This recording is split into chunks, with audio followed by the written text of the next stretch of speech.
শুভ জন্মদিন বাঁকুড়া। আরে হ্যাঁ গো বাঁকুড়াবাসী, আজকের দিনটা খুবই বিশেষ, কারণ এই দিনে আমাদের 1881 সালের 14 মার্চ জন্ম হয়েছিল আমাদের প্রিয় বাঁকুড়া জেলার। তখন ব্রিটিশ শাসনের সময় বর্ধমান ও মানভূম জেলার কিছু অংশ মিলিয়ে নতুন জেলা তৈরি করা হয়। 1881 সালের 1 এপ্রিল থেকে বাঁকুড়া জেলা প্রশাসনিকভাবে কাজ শুরু করে। জন্মের সময় অর্থাৎ 1881 সালের জনগণনা অনুযায়ী এই জেলায় প্রায় 10,41,752 জন মানুষ বাস করতেন। আর তারও আগে 1872 সালের প্রথম জনগণনায় এখানে প্রায় 9,68,000 মানুষ ছিল।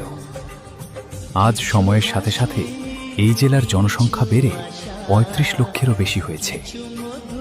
বিষ্ণুপুরের টেরাকোটা মন্দির, লাল মাটির সৌন্দর্য